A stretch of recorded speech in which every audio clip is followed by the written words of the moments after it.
O Senhor esteja convosco. Ele está no meio de nós. Proclamação do Evangelho de Jesus Cristo, segundo João. Glória a vós, Senhor.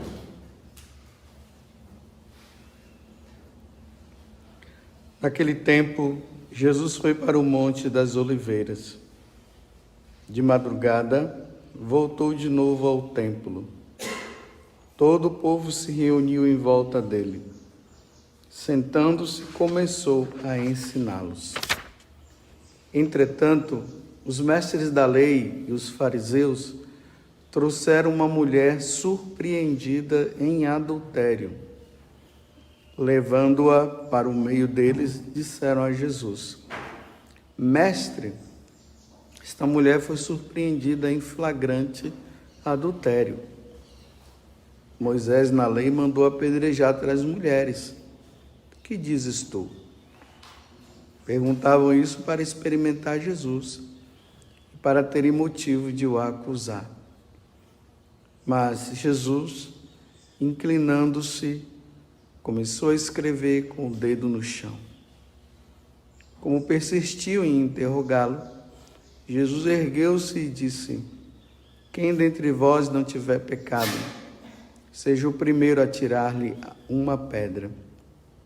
E tornando a inclinar-se, continuou a escrever no chão. E eles, ouvindo o que Jesus falou, foram saindo um, a começar pelos mais velhos. E Jesus ficou sozinho, com a mulher que estava lá no meio, em pé. Então Jesus se levantou e disse: Mulher, onde estão eles? Ninguém te condenou? Ela respondeu: Ninguém, Senhor. Então Jesus lhes disse: Eu também não te condeno. Podes ir, e de agora em diante não peques mais. Palavra da salvação. Glória a vós, Senhor.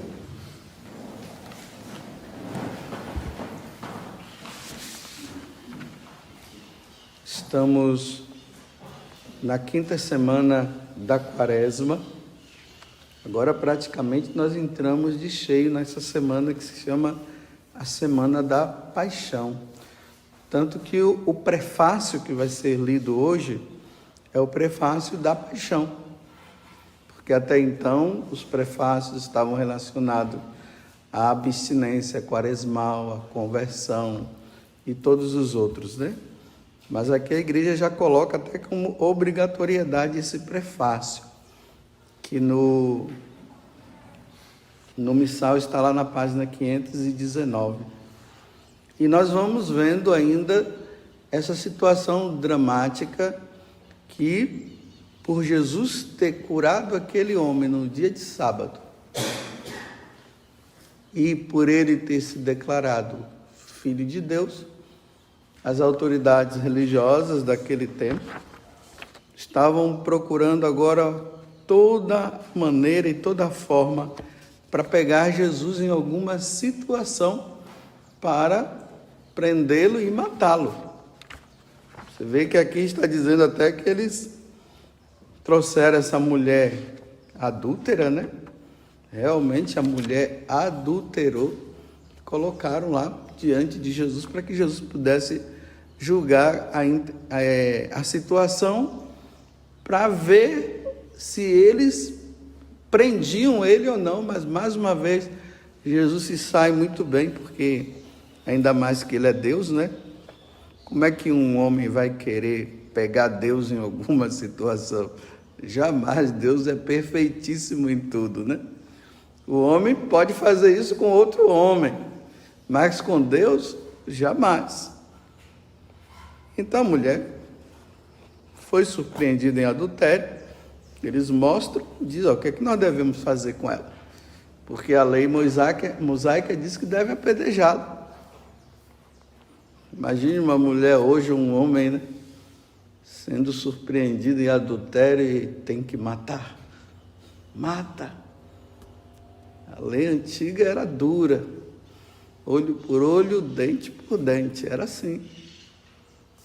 E a lei não era simplesmente para levar a pessoa à morte, era para prevenir. Olha bem, olha, se você adulterar, você vai ser apedrejada. É assim que o mandamento ele deve agir na nossa vida. Se eu faço isso, eu poderei ser condenado ao inferno. Então, eu não vou fazer. É simplesmente assim. Mas quando a pessoa vai e faz, pronto, não tem jeito agora. Fez, né? Vai ser apedrejado mesmo. E não podia fazer. Então, Jesus agora dá um tempinho, né? Fica ali escrevendo no chão, porque eles fizeram a pergunta. E persistiram. Porque a intenção deles era realmente pegar Jesus em alguma situação para matá-lo. E prendê-lo também, prendê-lo e matá-lo. E Jesus agora vem e diz, né? Quem não tiver pecado, que atire a primeira pedra. Na carta aos Romanos, São Paulo vai dizer assim, todos pecaram. Todos, desde Adão e Eva até presente, com exceção da Virgem Maria e Jesus, porque é Deus mesmo. Todos pecaram e todos foram privados da glória de Deus, de ver Deus, de estar com Deus. Foi isso que aconteceu. São Paulo está dizendo na carta aos Romanos. Então agora eles refletem, né? Nossa, que pergunta, né? O que ele está mandando agora a gente dizer? Quem não tiver pecado, atire a primeira pedra. Ainda bem que eles foram realistas com eles mesmos, que eles poderiam até agir de forma contrária, né? E ali eles foram vendo que eles também pecavam.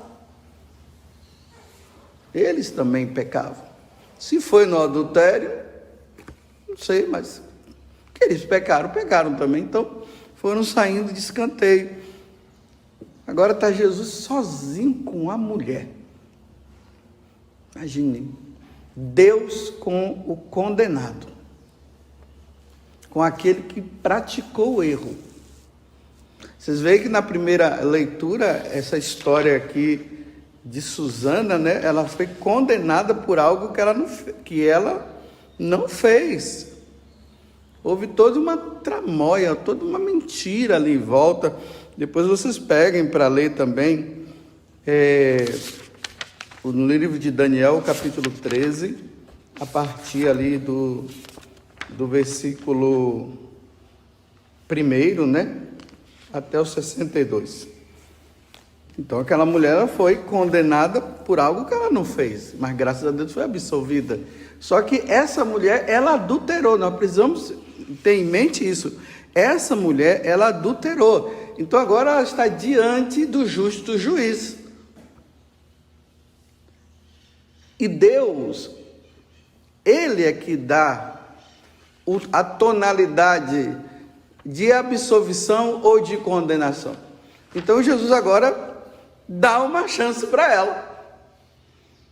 Ele não disse assim, não, fica tranquilo. Ele está dizendo assim, olha, ninguém te condenou? Não, ninguém me condenou. Então tá bom, eu também não vou te condenar. Mas, pelo amor de Deus, não caia mais nesse pecado. Não peques mais.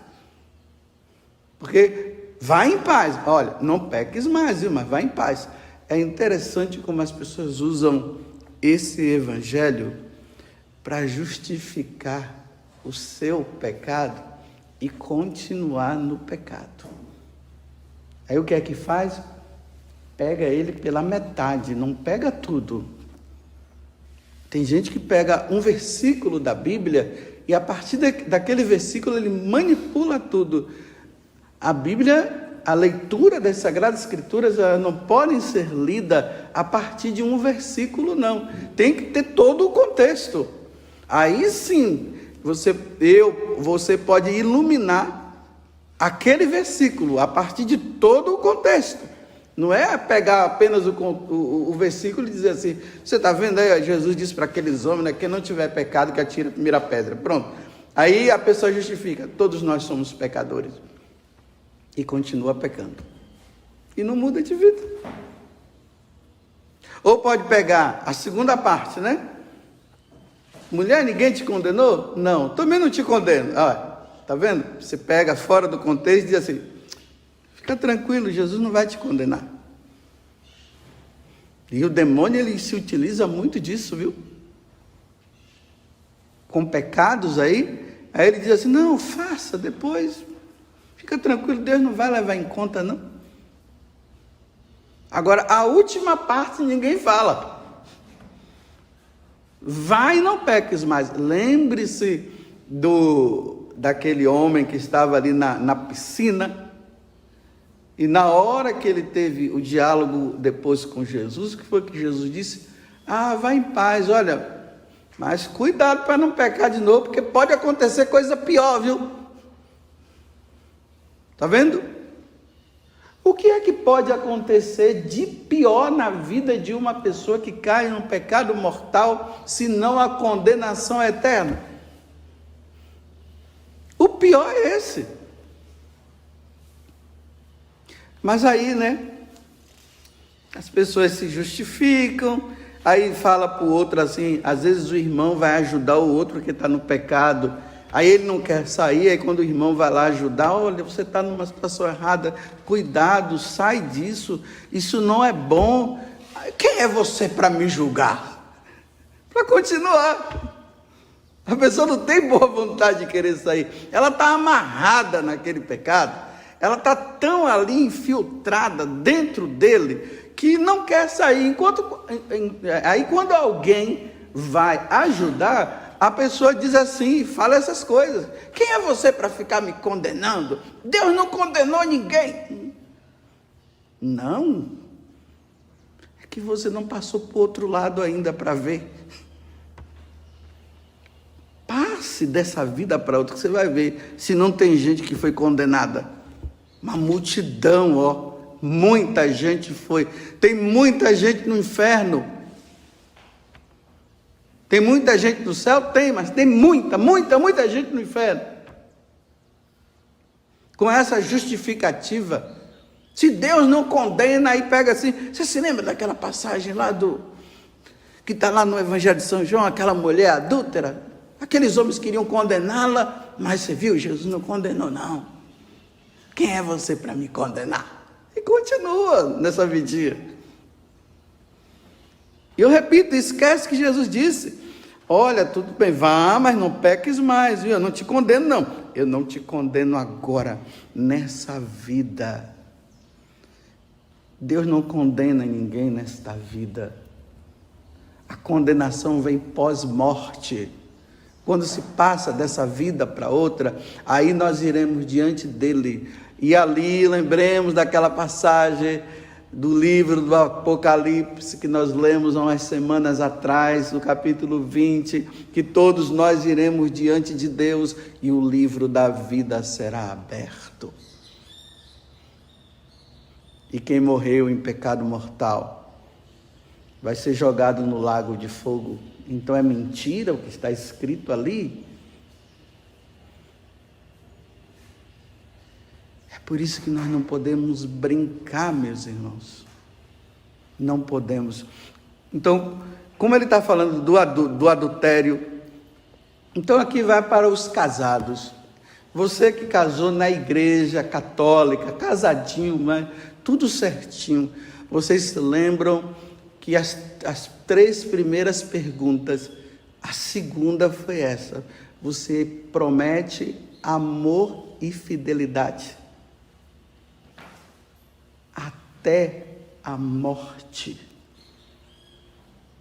Você promete ser fiel a essa mulher, a esse homem que você está recebendo como seu esposo, e a essa mulher que você está recebendo como esposa, você promete fidelidade, ou seja, você não vai buscar outra pessoa a não ser essa.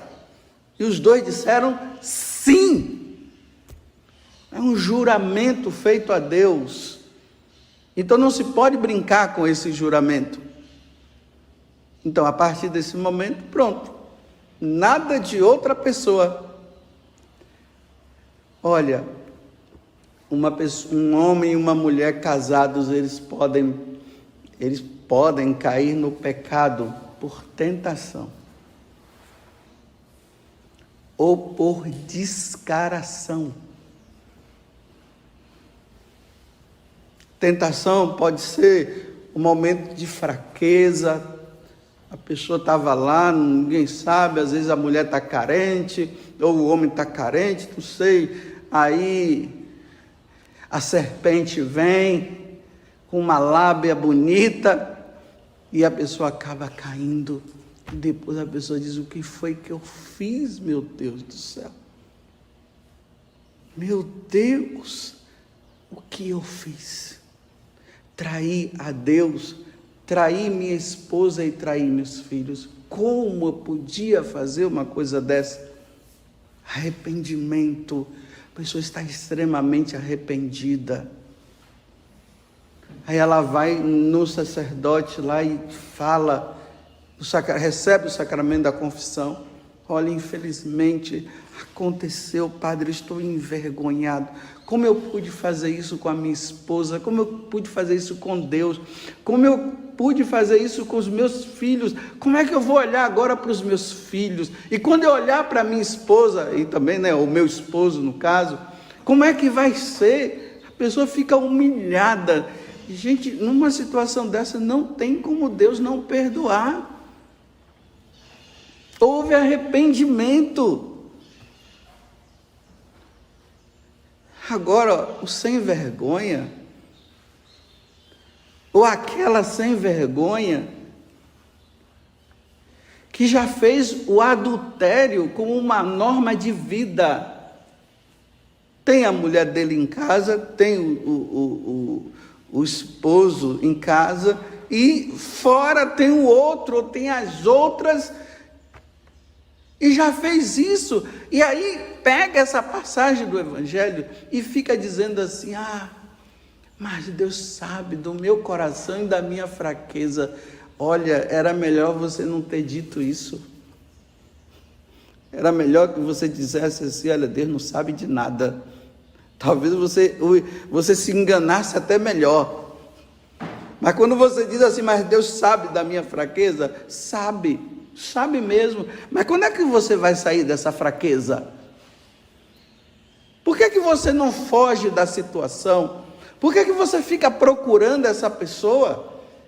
Olha quantas mulheres amarradas em trabalhos, elas estão no emprego, e lá no emprego ela tem um caso com o chefe. Então, minha filha, perca esse emprego, esse dinheiro não está valendo nada para a tua vida. Me desculpe, é até um dinheiro amaldiçoado. Larga esse emprego então, fica na miséria. Mas não na miséria, fica na miséria, mas não se enriquecer com o dinheiro de adultério. Como tem homens também, com a chefe também, né? Então lá se encontram todo dia. Se é sem vergonhice, e aí quer que Deus perdoe. Está vendo a manipulação? Eu estou falando isso para você, até você que está me ouvindo, ou que está me vendo agora, você está nessa condição até quando? Ainda mais que a morte está se aproximando. E se você morre sem o devido arrependimento, vai querer parar diante do justo juiz, e diante do justo juiz se justificar como? Senhor, mas a mulher adúltera lá, o senhor foi tão bonzinho com ela. Jesus não foi bom com ela não, ele falou: crie vergonha na cara, você adulterou mesmo. Eu estou sendo bonzinho com você hoje, para você rever sua vida e parar com isso, mas você errou mesmo, agora vai e não faça mais. Foi isso que ele disse para a mulher. Não passou a mão na cabeça dela e ficou ali: tadinha, não sei o que. Continue, minha filha, pode continuar. Não, ele não falou isso não. Vai e não peques mais.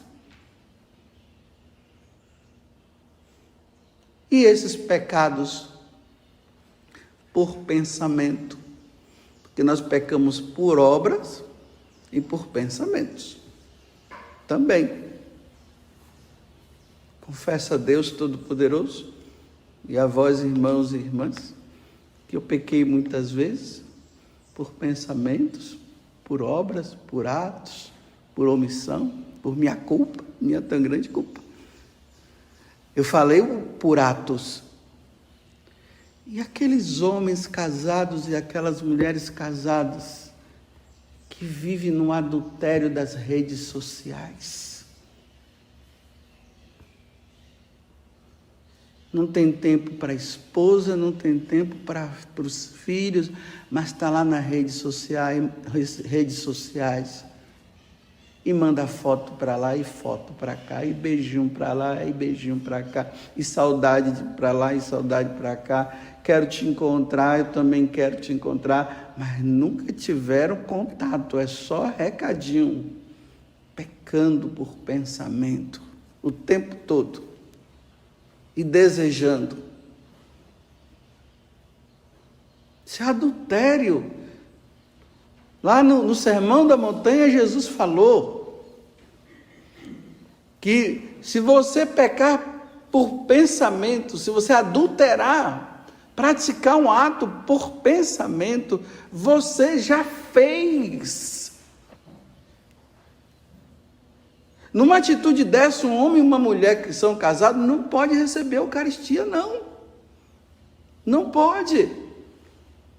Você mandando foto sua para lá e para cá, e fazendo declarações de amor de lá e para cá.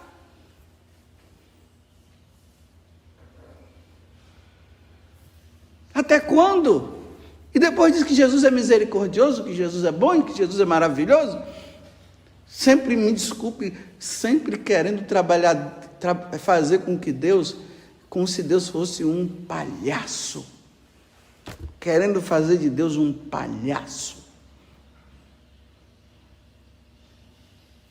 Brincando com Deus.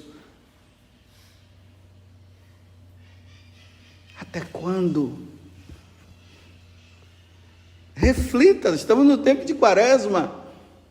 Precisamos chegar lá diante do crucificado, sim, e ele derramar a cruz por derramar o sangue por cada um de nós, mas com arrependimento.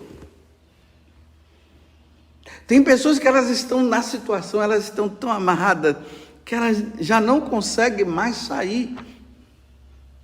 Faz assim, respira fundo e se joga e vai embora. Corre, sai correndo. Mas não fica nessa situação. Vê que situação, que tempos difíceis que nós estamos, a justificativa não tem problema. Pode continuar desse jeito. E aqui entra também, né? O que é casado na igreja, que se separou e está com outra e não resolve a situação, e continua aí, e dizendo que Deus reconhece que agora eu encontrei a mulher da minha vida. Deveria ter encontrado antes. Agora que encontrou? E vai nessa vida desse jeito até quando? Agora vejam a antífona, né? Da aclamação ao Evangelho. Não quero a morte do pecador. Ou seja, eu não quero a condenação daquele que peca. Ele não quer. Mas que ele volte. Se converta. Está vendo? É preciso mudar de vida. Se converta. E aí sim vai ter vida eterna, a partir da conversão. Mas se não se converte, e aqui eu termino dizendo assim, olha, cuidado, meus irmãos, com aquele ato de dizer assim, olha, eu peco, mas depois Deus me perdoa. Aí vai lá e cai, aí vai lá, se confessa, aí vai lá e cai, aí vai lá e se confessa, aí vai lá e cai, e vai e se confessa. Aí diz para a pessoa assim, não tem problema não, nós fazemos, mas depois a gente procura o padre e se confessa. Essa confissão não tem validade. foi até absolvido, mas não tem validade, porque não houve propósito e desejo de se confessar, ou de arrependimento. Então está aqui, né? Aquelas pessoas que gostam de fazer revisão de vida, confissões gerais, está aqui uma boa confissão para se fazer. Olha, eu caí no pecado sem intenção de me converter, mas eu fui, me confessei e não tive intenção de parar. Eu já fui dizendo que depois eu ia fazer de novo.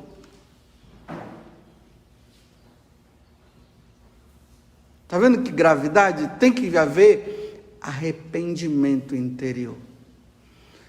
Então você que é casado, você que é casada, olhem para o que Jesus está dizendo. Eu não te condeno diante desse mal que você fez, mas eu te perdoo. Mas, por favor, não faça mais não, viu? Vamos parar com essa brincadeira. Vamos parar. Aqui, como eu falei para os casais, cada um reveja também, né? Os solteiros, todos os outros, vejam na sua condição de vida aonde você está brincando com Deus e dizendo assim, mas Ele vai perdoar. Santo Agostinho disse que Deus vai perdoando, vai perdoando, vai perdoando, vai perdoando, até um dia que Ele vai dizer assim, não te perdoo. E quando será esse dia? Quando nós passarmos dessa vida para outra. Louvado seja nosso Senhor Jesus Cristo. E a nossa Mãe Maria Santíssima.